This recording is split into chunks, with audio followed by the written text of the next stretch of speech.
This episode is brought to you by Nordstrom.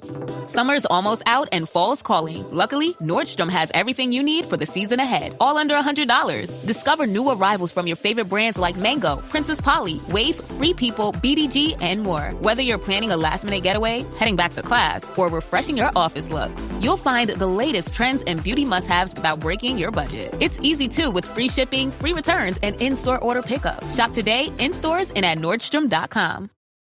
This podcast is brought to you by Carvana. Buying a car shouldn't eat up your week. That's why Carvana made it convenient. Car buying that fits around your life, not the other way around. You can get pre-qualified for an auto loan in just a couple of minutes and browse thousands of quality car options, all within your terms, all online, all on your schedule. Turn car buying into a few clicks and not a full week's endeavor. Finance and buy your car at your convenience on Carvana. Financing subject to credit approval. Additional terms and conditions may apply. This episode is brought to you by Espolón Tequila. Slow, sticky, snoozy. They call these the dog days of summer. But Espolón? They don't do boring. Welcome to the Marg Days. Espolón Tequila. 100% blue Weber agave, born to shake up your summer. Just add lime, agave, and a little attitude. Visit EspolónTequila.com. Espolón Tequila, 40% alcohol, volume 80 proof. Copyright 2025 Campari America, New York, New York. Drink responsibly. This episode is brought to you by Amazon Prime. From streaming to shopping, Prime helps you get more out of your passions. So whether you're a fan of true crime or prefer a nail-biting novel from time to time, with services like Prime Video, Amazon Music, and fast free delivery, Prime makes it easy to get more out of whatever you're into or getting into. Visit Amazon.com/Prime to learn more.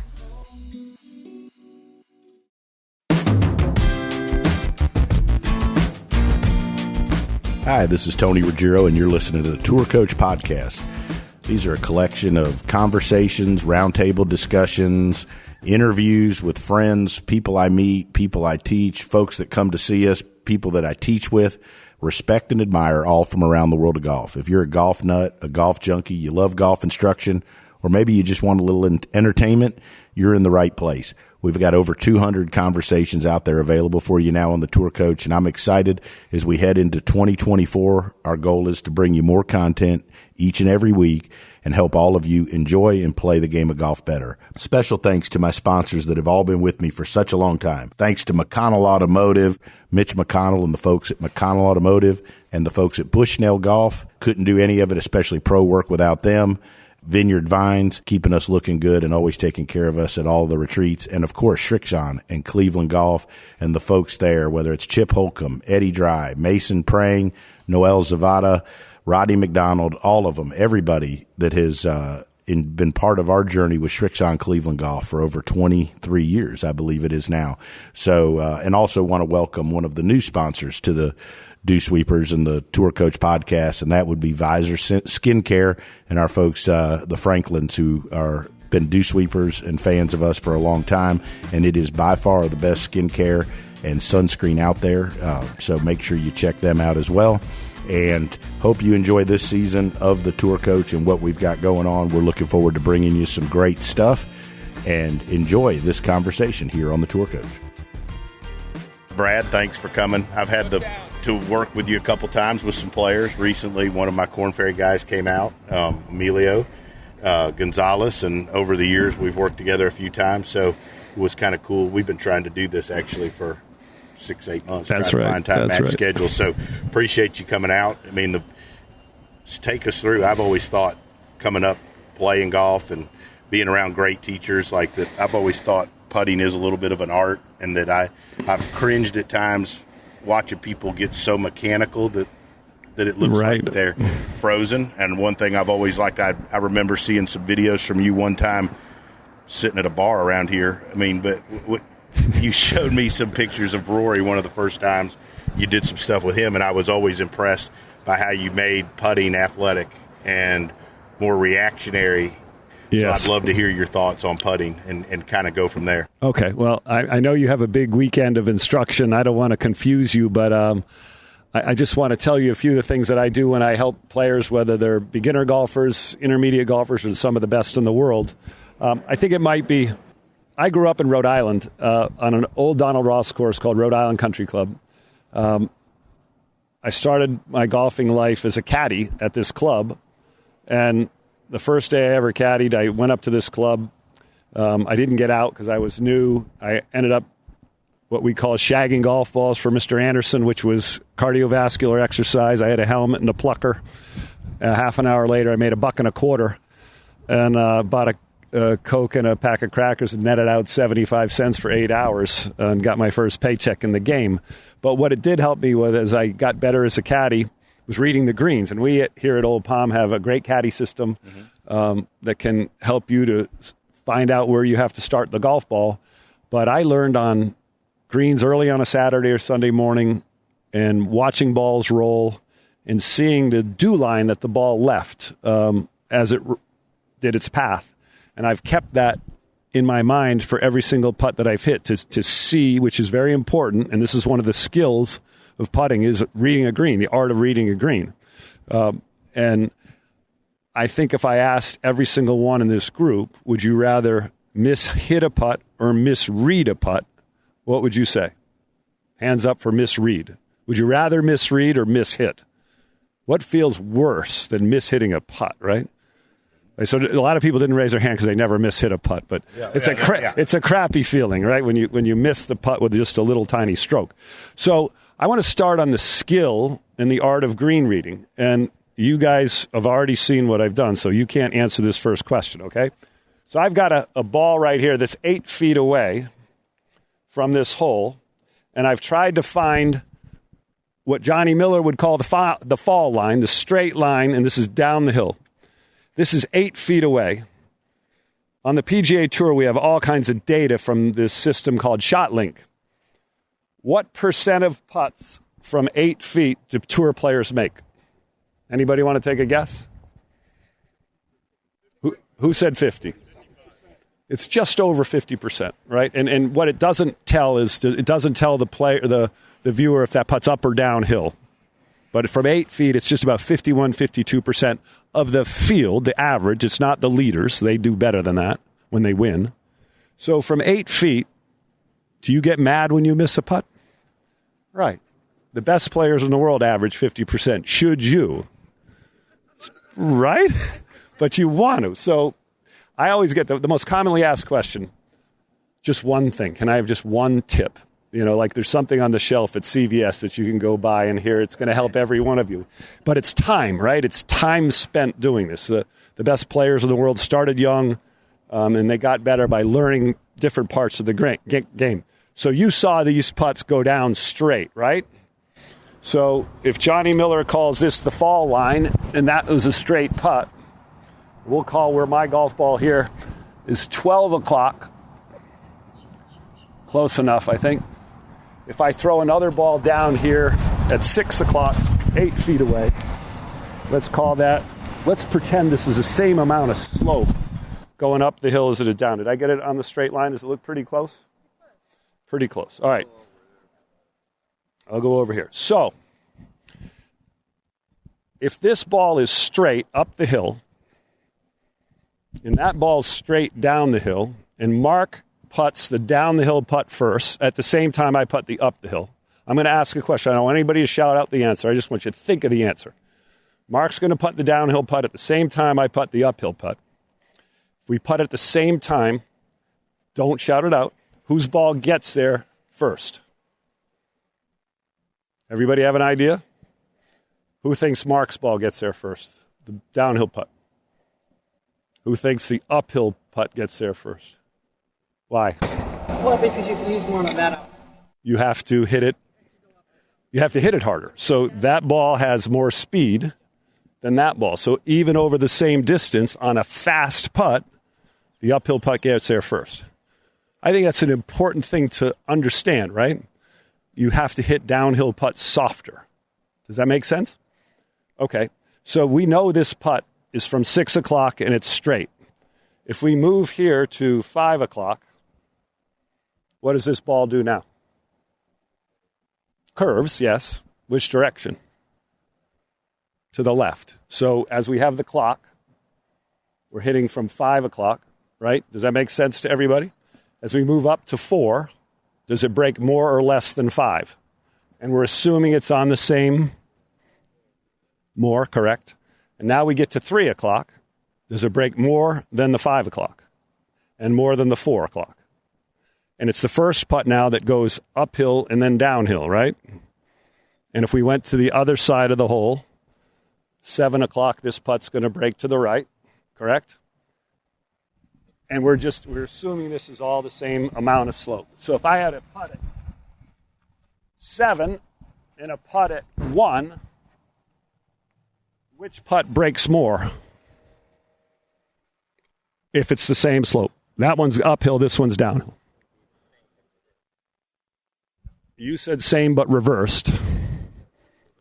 Which one do you hit softer? The downhill putt you hit softer, so it's going to break more or less? It breaks more. So one of the first things when you're understanding putting and greens and reading, uphill putts are hit harder, so on the same slope they break less, correct? That makes sense? So if you had the ability to check out all the PGA Tour players' stats from 4 o'clock to 8 o'clock, they're going to make a lot more putts from below the hole than above the hole. Make sense? Because they can hit it far harder. The downhill putts you hit softer, so they break more. Wind can affect them more. Bad greens or bounces in greens and grain can all make them go offline. So having uphill putts makes golfers better, happier, until there's pressure. And then almost everybody says, think about when you go to another course and you've been playing Old Palms greens that are pretty fast, they're at 12, and then you go to some place that's 10. Harder or easier for you? Harder. To adjust to hitting it harder. That's something that's difficult for a lot of people. So I like to begin, if you had to read a green on a course by yourself, instead of trying to figure out it's one ball outside or two balls are outside, just figure out, first of all, is it up or down? And then, is it left or right? So imagine you're driving down a country road and the single yellow line's on the top of that country road, and you're on the correct side, the right side of the road, and you putted down that road. Which way is the ball going to break? You can say it. It's to the right. Now, if you passed a car and now it's going to break to the left, Danny, your tires on the left side are lower, the ball is going to break to the left. So now imagine you had a putt from the center of the right side of the road and the pin placement's on the left side on the other side. What's that ball going to do? Somebody describe to me. Jane, you tell me. So you've got balls down here and you're putting up there in the road, the contour of the road's like that, so the water drains. So it's going to do a couple things, right? It's going to go up that hill, break to the right until it gets to the summit, and then it's going to start breaking left and down the hill. Right? So understanding little things, like you can read greens while you're driving down the road. How much would this break? How fast am I going? That might make a difference. How fast is the ball going? Make sense? Yeah. Okay. So we just talked about green reading. So I would say here's a good test for you. You could do this on any hole or any practice green that has some slope. Most people have an alignment stick with them. If you don't, you could use a shaft on the longest club. I want everybody to get really good at finding the fall line. So I got to cheat, right? You guys, Rick, you saw me hit this thing a few times. So I'm right on the fall line. I'm on the fast side. I'm down the hill. But if you could get an alignment stick and say, okay, I think this is the straight part, then hit a putt. Did you do pretty good? And you err? Because most people have tendencies when they miss. Some people miss putts more to the right. I was that guy. Some people meet more to the left, miss more to the left. Some miss short. Hate missing short. Some people miss long. So getting good at finding straight. If you can find straight, that's what I call it, it's easier to find break. So if you know where straight is, and I think sometimes it's more dramatic to see a downhill putt, because now when I come over here and I hit this putt, I know this putt is going to break. I can putt one-handed. Okay, so that broke to the left. If I putted that one, I know it's going to break to the right, but I have to hit it harder. So this one's breaking more. I think it's important to talk about putters, and I'm just going to go throw out some random tips and random ideas. Yardstick. How long should a putter be? I've been teaching a little bit over at Jupiter Hills, and it's a lot of times like couples are like, nice, honey, have my putter. And the putter's like giant. So if you wanted to get a gauge and you stood straight up and you grabbed your wrist joint here, come here for a sec, hack. This is a great way to get a pretty good gauge. So stand straight, look straight ahead, wrist joint to the ground. So I'm going to measure that. He's about 34 and a half. Is that about right? Mm-hmm. What length putter do you use? 34 and a half. 34 and a half. So it's not lucky. Mine's 35 and a half to the ground. The putter that I've used for 25 or 30 years, I didn't know any of that stuff, but it's a good idea if I like to make it not be the putter's fault. When the putter's way too long or too short, it can change the way you address or set up to the ball. We don't want to have any of that. So what kind of putter should you have? And what's a putter do for you? All right, forget about the slope here. That's the straight line. If I hang this putter like this, toe of the putter, heel of the putter, this putter has what somebody would say has a lot of toe hang. The putter hangs straight down like that. As putters have evolved, we used to have all these putters have, old blade putters were heel shafted. The shaft went right into the heel, lots of toe hang. As we've started to see putters get cooler, Scotty Cameron circle tees, now you see like mid-slant, different hosel.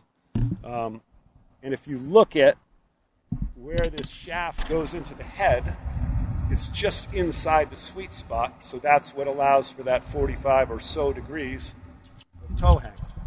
And now you've seen a giant amount of players on both LPGA and PGA Tour use mallet-style putters. This is one of the most popular Scotty Cameron mallets that Patrick Cantlay and Justin Thomas use. And see how the shaft is straight into the sweet spot with a different neck, and they call that a high bend. So that putter is called face balanced and aimed straight up at the sky. So why am I telling you this? We have two very different styles of putters. And the theory is that a putter that has a lot of toe hang is easier when you take the putt to open and close the door, open and close the toe. With a putter that's face balanced, the theory is it's harder to open and close that. There was a great putting instructor years ago named Dave Peltz. He was the first guy to really go out and study short game and putting.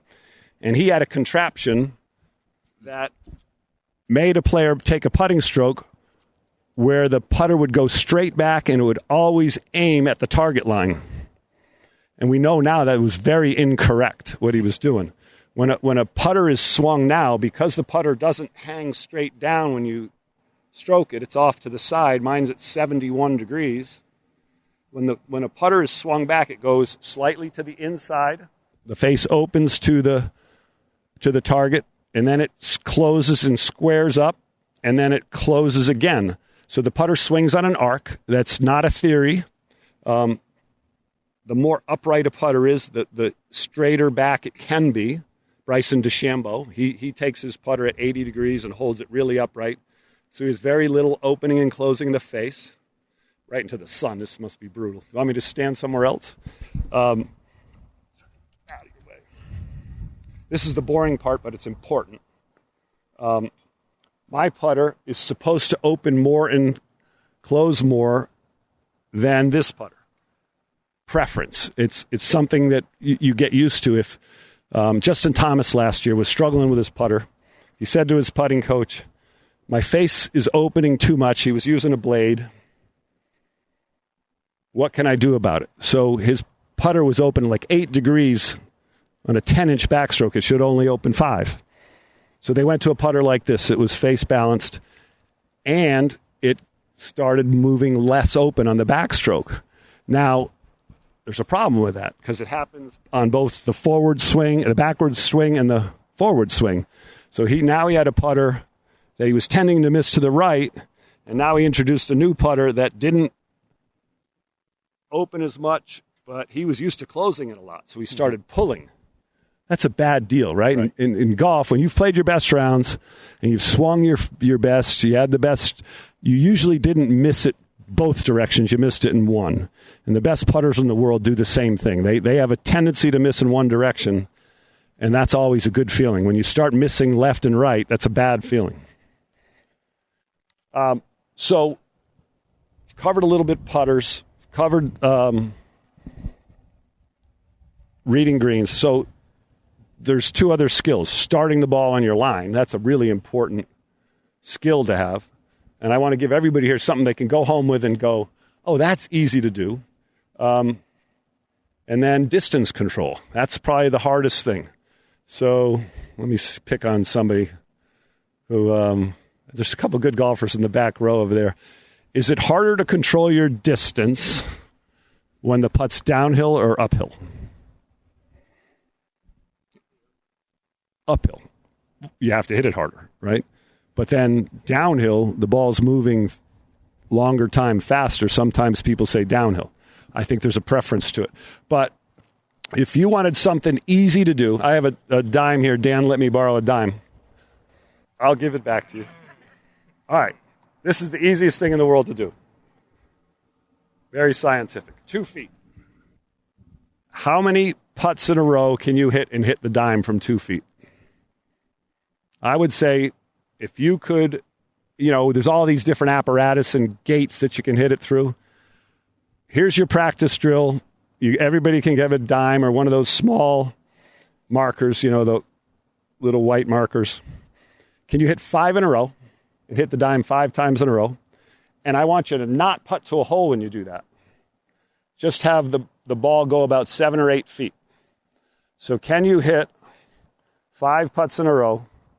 Hit the dime. I don't care if it knocks it offline, but can you get pretty close to hitting it the same distance and hitting the start line 5 times in a row? Karen? Yeah, 2 feet. 2 feet. So you've seen, how many training aids have a gate, the Pels thing, it's 4 inches from you, right?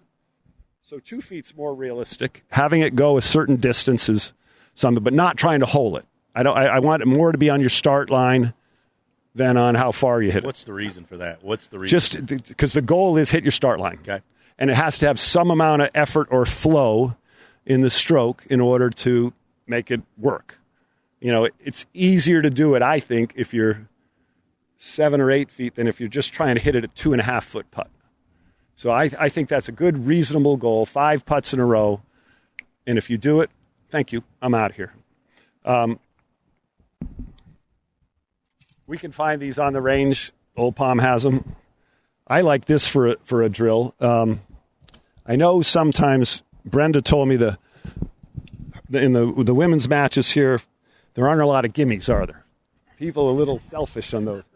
So let's just say 33 feet's that distance. So have you ever heard of what's that? What's the average? That's the average distance for 2 putts. 33 putts. So if you've ever heard on the TV somebody say this guy's strokes gained 5 or 4, I'll explain it to you. This 8-footer, the tour player averages 50-50, we're saying. So that's 1.5 putts, averaging 50-50. So if you make an 8-footer, you've gained half a stroke. So now you take that over the entire course of the round, adding and subtracting strokes gained. And at the end of the day, if you putted great, you had 3 or 4 positive. If you miss this, you lose a half a stroke. From 33 feet, from this ball to that hole, if you make this, you gain 1 full stroke. That's a big deal, right? 33 feet of putts. So if you eliminate 3 putts, how many people 3-putt, right? Everybody. If you eliminate 3 putts, you're saving strokes. So we had 5 putts from 2 feet that hit the coin. How about 5 putts that get in between the alignment sticks? That's 4 feet to do it. A foot short, 3 feet. And, Rich, you could do this and putt up the hill versus down the hill and see what's harder. Mark, well, it's better to it has a chance to go in if it's past the hole. So I like 3 feet by, and 1 foot short, everybody's going to give you that putt. So it's a 2-putt, but without a chance to go in. So I favor getting it to the... Well, I'd rather have you leave it a foot short than hit it into the garden. Right? And, at least I didn't leave it short. Well, you've made a 7. I mean... Right? Yes, exactly. I mean, Rory McIlroy made a triple bogey yesterday on the 16th hole. Hit it in the bunker, left it in the bunker, duffed it out, had a 6-footer for bogey, 3-putt. So everybody can do it. Doesn't it make you feel good? So I like that 4-foot window, 5 putts. I think it's good practice. You can do it on any putting green you go to, right? So I haven't hit a putt yet. I've talked for a long time. Does anybody have any questions before I start talking a little bit about Rich? I'm going to go. You mean like this grip or the way you hold it? Okay, good. I was just about to kind of go into what I like to see when I see a player. Dan, let me have you be the guinea pig here. Do you get nervous doing this? I'm not gonna make you hit a putt. All right, so I just kind of want to show somebody. Can you hold this conventionally? Right hand below left. So face them, so you're hitting the putt that direction up, like you were going to line up to this ball. Okay. So when I see someone, so we talk about fundamentals, right? What are the fundamentals? How do you define fundamentals? And in golf, Tony, it's harder now to decide. Like, we used to think the grip is a fundamental. Now they tell you it's not. There's too many different ways people hold on to every club, never mind the putter. So is that a fundamental? Because I would define fundamentals as what most of the best do. I know that's a simple way to do it, but here's what I see with a right-handed golfer setting up with a regular grip, right hand below left. We call that conventional grip. So if you set up to it, I'm going to use you as the model, Dan. So the things that I see with the best putters in the world, the things that I like, that now I call them preferences, because what I prefer, not what everybody's doing, I almost always see hip, knees, and ankles stacked. So putter's the shortest club in your bag, most of the time, used to be. I like to see that your ankles, hip width distance apart. I see that in most of the good players. You'll see a few players, Justin Suh, Hideki Matsuyama, very wide stances, but not often. I tend to see most players with more weight on their lead foot, their left foot, if you're right-handed.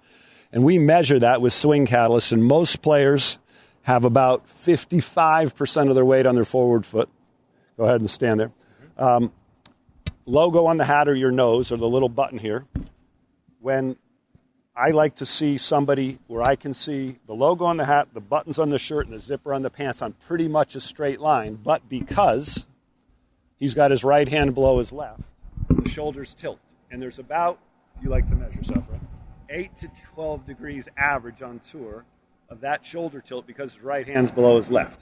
Now you can see button on the top of the hat, and you can see placket of the shirt, zipper of the pants, pretty much stacked.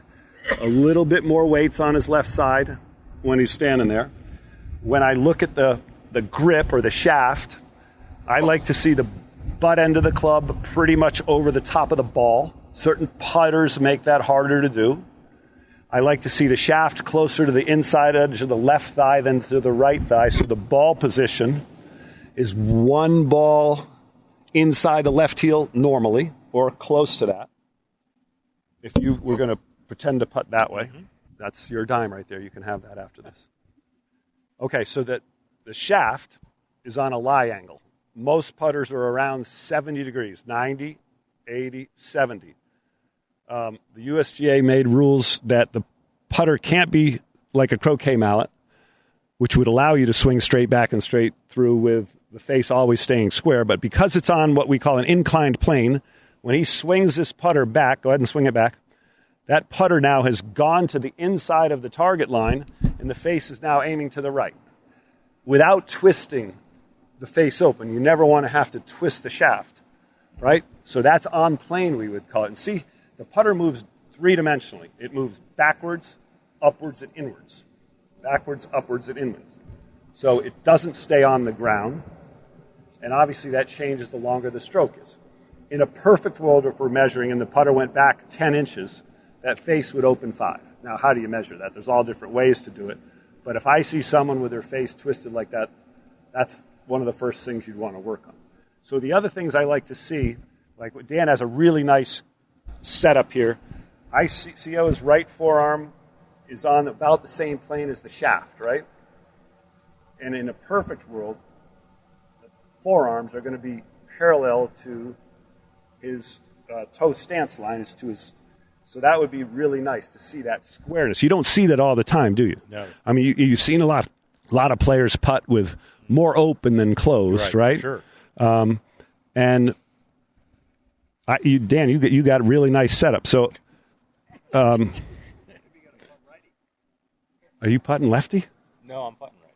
Okay, all right. So here's another thing.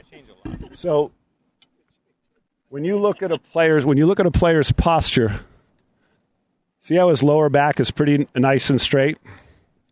When you get here to the thoracic spine, the spine starts to bend and soften. You know, a lot of times we wouldn't think that's perfect posture for if you're going to lift something heavy, you'd keep your back straight.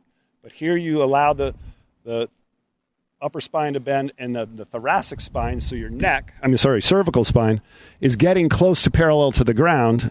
And one of the things I like about Dan's setup is if you look at the bill of his cap, it's pointing down. His eyes are looking down, so you don't want to be up here looking out of the bottom of your eyelids. You want to, and then when we look at eyes over the ball, most of the best players are on that very inside edge of the golf ball slightly to the inside. We see some players use that string or chalk lines or mirrors, and they want their eyes right over the top of the ball. I'm preferring, Scotty Cameron's measured more tour players than anybody, slightly inside. That allows for that arc to happen a little bit easier. So we never want the eyes outside the ball. Eyes over the ball's death move, as Jim McLean would call it. All right, so you're pretty good here. Thank you for doing that. So Rich asked about grip. Wait. So put your hands on the club again. So Dan has one of the most popular putting grips in the world. It's called a reverse overlap, where he's taken his left index finger off of the shaft, and every other. Well, you do a double on the. So maybe his is a little different. So the reverse overlap, 9 fingers touch the grip. The left finger goes around for the ride here. Mm-hmm. What I like about this grip is, so the right finger here, that's your trigger finger. There's a little gap right there. And I love to see, this is preference, the thumb and that trigger finger are down the shaft about the same length. So when it's on the grip, see how my thumb and my right pointer are the same distance there, and there's a little gap there. So if you reached into your pocket and pulled the point out, you have a lot of feel here in your pinchers, right? Those are your pinchers if you're going to pick up something small on the table. That should be involved in the grip. That's really important. And I like that's important on both the left and the right side, to have the thumb, Rich thumb down the middle of the shaft, right thumb down the middle of the shaft. I never like to see the left thumbnail in a good grip. You see how you can't see that thumbnail. Again, preference, not. I've seen some people like this when they turn their hand weaker to the left. Jack Nicklaus was like that. He was pretty good. He used a golf glove, too, to putt. I don't like using a golf glove. But I would say that's the most popular conventional grip. I mean, I can get into all other grips. So grip pressure, right? That's a great question. How hard do you hold on to it? So, Dan, if you get up to hit this putt, there's a couple things how I answer that. So 1 being the lightest, 10 being the strongest. I've never heard a player, good putter, say I strangle it, right? I don't hold on to it. But Steve Stricker is a 7. Tiger is a 7 in his left hand when he doesn't want to pull it. But most players I've talked to feel 4 and 5 out of 10. Now, here's the other thing that I like to do. So if you lift the putter head up into my hand, so now he's got, what do you like to say for grip pressure? I'd say it's round to 5. Round to 5. So now I'm pulling his pushing his putter right now, but his arms aren't letting me move this putter away and towards him. So let your arms get softer. So let your elbows flex, wrists flex. So now his arms just became softer and looser. So now when I let go of this putter, watch what happens. See how it fell. So good putters always have a good idea where the putter head is in time and space so they can feel this thing moving. And I like to feel like not only should your grip pressure be 4 or 5, putting, not hitting a full shot, that your arms are soft. So now when you pull and push, you feel the weight of that putter, and you want to be able to know where that is. So I like arms being soft, wrists being soft, so that that putter can do its job, which is to swing, it is to open and close, and it is to make solid contact, right?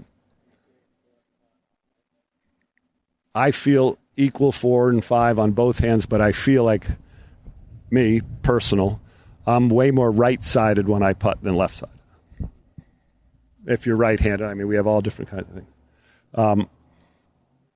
So the Super Stroke grip has become very popular probably since Jordan Spieth came along because they paid him $1 billion to endorse the product. But do you sell a lot of Super Strokes? I like the feeling of rubber on my hands. And that's like foam or cork. And I don't have anything to do with Super Stroke, or I don't have anything to do with any grip company. But there's a guy I know named Mike Bentley. Did you know Mike Bentley that started Blast? He started K-Vest. They take apart every grip made. Worst quality grip of all the putter grips is a Super Stroke. What? That's the problem. So, Dan will sell a lot more groups that aren't Super Strokes. I'm going to regroup everybody's putter tomorrow. Isn't that funny? Okay, anybody have questions about anything? I mean, this is what happens at these putting clinics, putting cocktail parties. As soon as we finish, everybody comes up with their own personal problems. This is group therapy. We got to get this out in the open. Brenda. Yeah, that's a great question. She asked, what am I looking at when I'm hitting a long putt?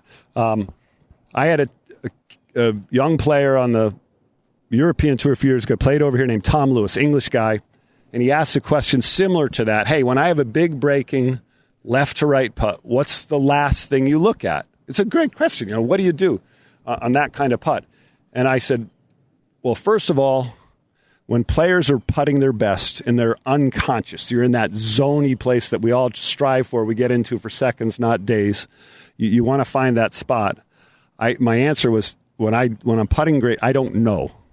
I just have this complete picture captured in my mind of where this ball needs to start, where it's going to go halfway, and then how it's going to get into the hole. When things aren't clear, and when you do have a big breaking putt like that, I like to simplify. How do we make things easier? So if this putt, let's just call this a 5 foot of break over 30 feet, which you would see on a lot of courses. I find the start line, like where you would put the tee from here, where you'd want the ball to start. I think it's the easiest way for me was always to make a putt a straight putt, not to try and make it more complicated than that. And if you and I are playing in a tournament and we're reading a putt together, and I pointed at a spot, what I like to do when I'm reading a green is I would like to point to a spot halfway to the hole, which we would call the apex, right? You have the start line.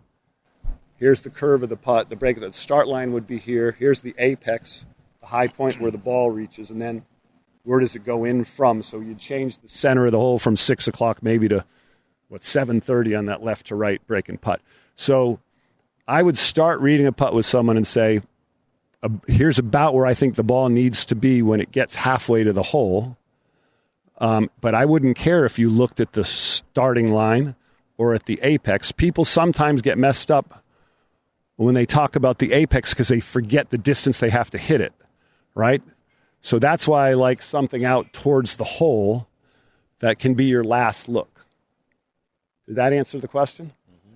But one of the best practice exercises, I like the word exercise more than drill. Like drills, the connotation of drill is dentists get me out of here, right?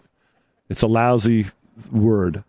So if you went on the putting green or any putting green you go to, with some slope and some speed. It wouldn't work on a 6 or 7 stimp metered green, but if you had a putt that had a cup of break over 6 feet, I love to practice hitting those balls in at different speeds. We get kind of tied up in the ball.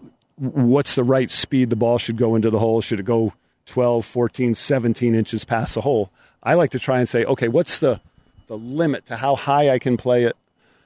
How firm can I hit it? How fast can I hit it? I want to see the ball going at different speeds, and then there's kind of that path the ball can go in, right? And it's a cone, and can you make it wide? I like to call it explore the boundaries. How ridiculous can I do? Tiger's chip shot on 16 at Augusta when it just fell in the hole. Can you hit one like that?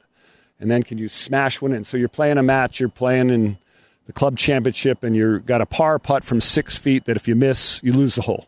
You can afford to hit that one firmer. But if you've never done that before in practice, it's going to be hard to do out there on the course, right? And seeing a ball go in where it hits the back of the cup before it goes down, right? Or maybe you hit it so hard that it hits the back of the cup and goes up before it goes down. I was playing as a kid one time. My dad was following me around, and back then they didn't paint the holes white. They didn't have gallery ropes, so they could stand by the edge of the green. And I would hit these putts from 3 and 4 feet pretty hard, and they would rattle up in the air. My dad would groan, ugh. And finally, Dad, what are you doing? Well, when you miss one of those, you're going to have another one of those coming back. And I'm like, they're not missing, Dad, but he was being the psychologist. You got to be careful. And it seems like most young guys do that, right? They hit them firmer. And fast forward to my professional career, I'm playing at the Masters. I was playing pretty well that year, and I'm on 17 on Sunday with a chance to finish in the top 10. Pins on the back mound up there, the hardest hole location. And I had a 3-footer for par back down this hill. I got Rays Creek over there telling me it's going to break left. I got the slope looking like it's that way. It's late, the shadows, people all around. And I went around to the other side of the hole to look at it, and I saw my dad down here looking, and I'm like, oh, my God. And it reminded me of how hard I used to hit putts as a kid. And I said, you know what, Jack Nicklaus used to say, when in doubt, I'm just going to hit it harder and hit it straight. And I crushed this thing in the back of the hole as hard as I could. It would have gone off the green. I think I hit it so hard. And my dad went, oh! It was the same sort of thing. So, Tony, I've talked for a long time. I haven't hit a putt yet. I did. I kind of hit a one-handed. I made a few. Anybody have any other questions? Take the club back. So how you get that angle forward to face of your club where it can be aligned with that? Okay, so I assume you're talking about the face where it's aiming. That's pretty important, right? Your start direction. So that's the dime drill from 2 feet. We've seen players over the history of time that take the putter back inside, players that some have taken it outside, some go straight back, some open the face, some close the face.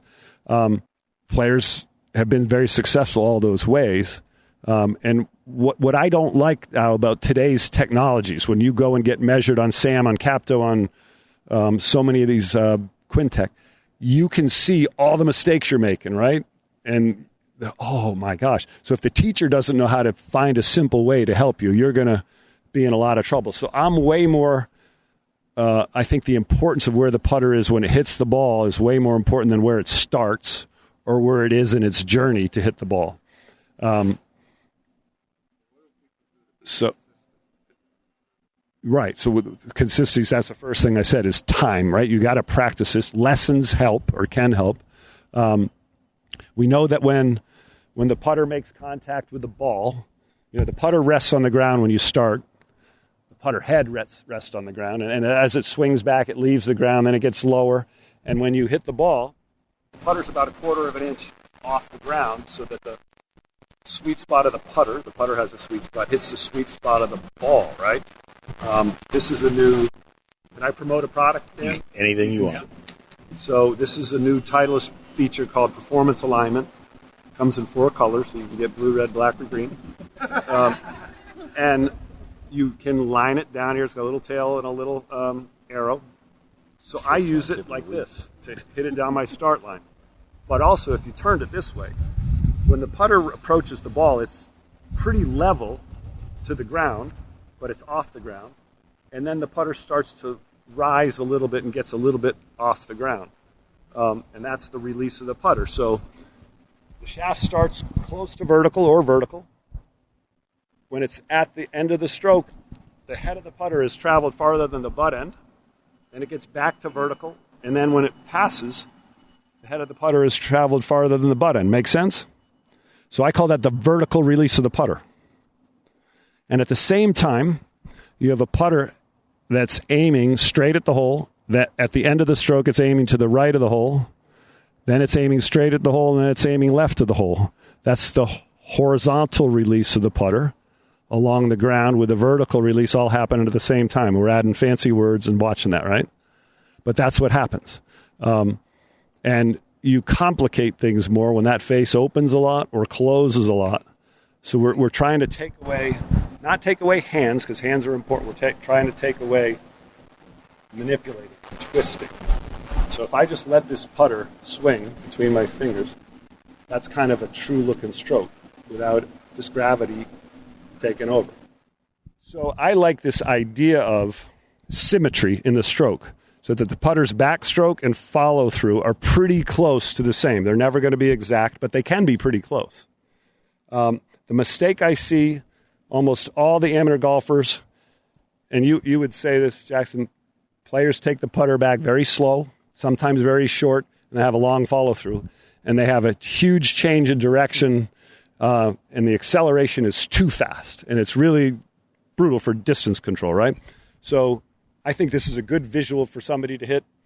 You know, if that's, this putter's 4 1/4 inches from the ball, so that's 9 inches back, 9 inches through. Can you hit that putt 9 feet? It would depend a little bit on the type of green you're on to do that. And can you manage that distance control through the distance the putter goes back and goes through? And I kind of like this image, being an old guy. In Rhode Island, we used to have a couple of bridges where they had tolls. And you had to drop your quarter in, and you kind of cruised through the toll, right? And you drop your quarter as you were going 8 miles an hour, 8 miles an hour, 8 miles an hour, 8 miles an hour. And then you get cockier and you go maybe 10 miles an hour. But the putter doesn't need to keep accelerating to hit a putt the right distance, unless it's going back really short and really low. Then it needs to get an extra kick. So I like this idea of trying to make your strokes symmetrical, practicing that a little bit. Putting tees down is a pretty simple way to do it. And I think maybe the last thing I would talk about is a philosophy I have of the idea of continuous motion. What is that? And when you said something earlier, Tony, about staying athletic, instinctive, I like to think of hitting a putt as something like a free throw. And if you think about some of the sports like golf where the ball's still and you have to get it into motion, a baseball pitcher, he's standing still. He has to start a motion to get the ball to go. Basketball free throw shooter, he doesn't have somebody coming out. Tennis serve, a bowler. So I don't think I've ever had anybody come to have a lesson from me. I'm putting great. You can't believe how long I'm standing over it. You can't believe what I'm thinking about. I have a checklist that's a mile long. Right? I have directions I read on every putt on how to do this. And the difference can be amazing. And you said McIlroy early on. I started helping Rory 6 years ago, right before he went to play at Bay Hill. And I took a video of him from Faxon from over here. And I couldn't believe how static he was for a great player. And he had been working with a really smart coach. Now the good putters are showing up late. And I'm like, Rory, go. You got to go. And I've had him hit some putts with the toe of the putter like this. He had a blade putter back then. I had him hit some putts with a sand wedge where he kind of bladed it. And then I had him hit some putts with the 5-wood. And all of a sudden, he was looking at the hole, looking back to the ball, and going. There was some continuity to that. And nobody tells you how to putt with a sand wedge. There's no model like this is how you putt with a sand wedge. Some people when they do, here's the new SM10. They'll be available soon, the Vokies. Commercial. What? Well, it depends if who you know, but you can get them raw. So some people would putt with a sand wedge, soling the putter like that and then lifting it up. Some people, like Ricky Fowler, would hold it off the ground like this and putt it like that. And it kind of broke the ice with what he was trying to do. And this is what I was going to say. Lanny Watkins, the grumpy old Ryder Cup captain, if you're going to miss it quick, right?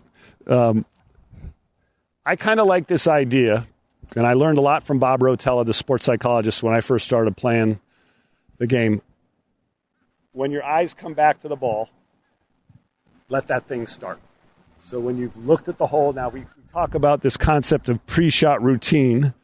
Pre-shot routine, what do you do before you hit your shot, hit your putt? For a putt, we would be reading that green. We would be seeing an image of where we want this ball to go. And then we would walk in towards the ball. We would have a practice stroke or two or none, depending on the player. Some have none, some have one, some have two.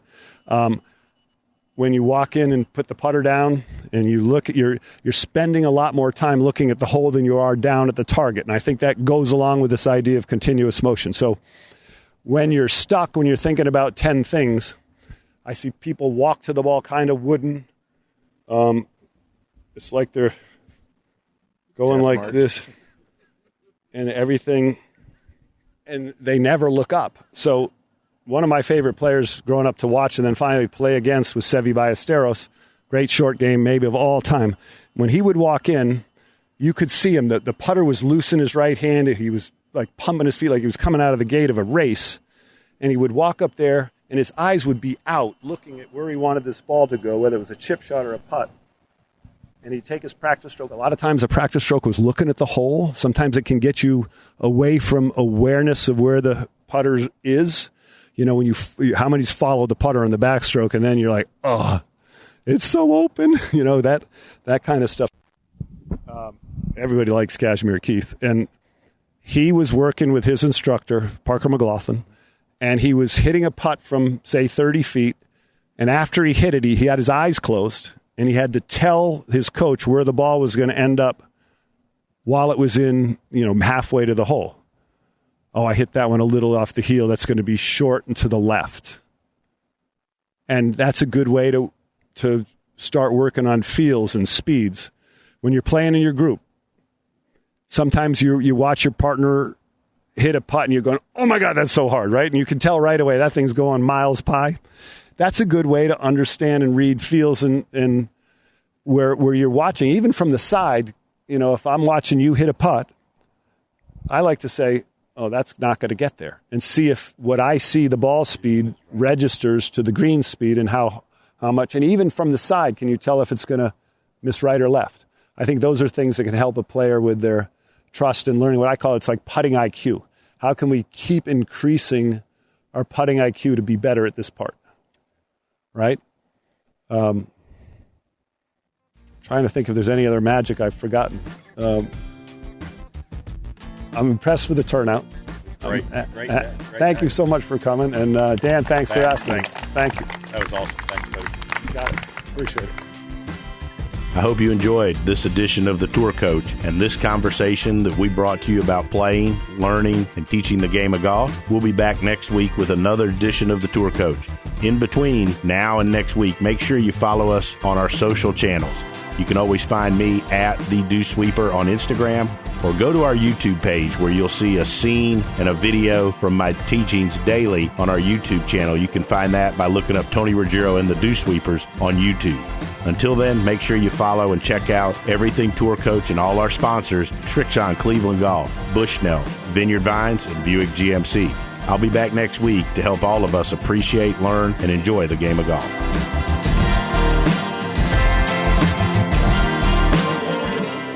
I just want to remind everybody something that I forgot. Recently, a couple weeks ago, my wife and I went out. We went to a wedding, and afterwards with some friends, we were like, hey, where's a great place to go? I'll be honest, in my travels and day-to-day, sometimes I get caught up and I forget some of the great places right around the corner. But I got to remind you about the Ice Box Bar on 755 Monroe Street. I was blown away by just the whole vibe, the atmosphere, and with the Velvet Pig, the food in the back room, and the big screen TVs up front. We sat there and watched some playoff games. I was blown away by the atmosphere, the vibe, and just how cool it was to have the Icebox Bar right here near the Dew Sweepers downtown, near where I live.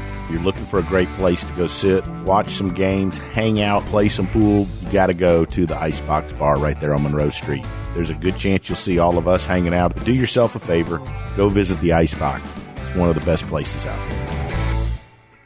there.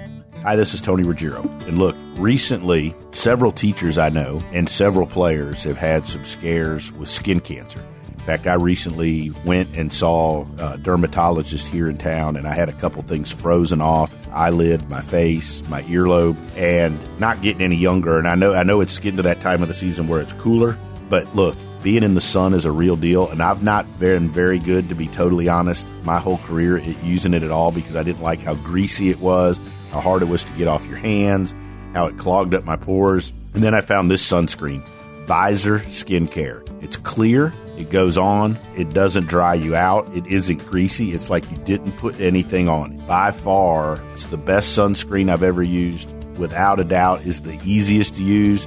And we've got a discount code for all of you. All you have to do is go to visorskincare.com, use our code word DewSweeper. visorskincare.com, code word DewSweeper.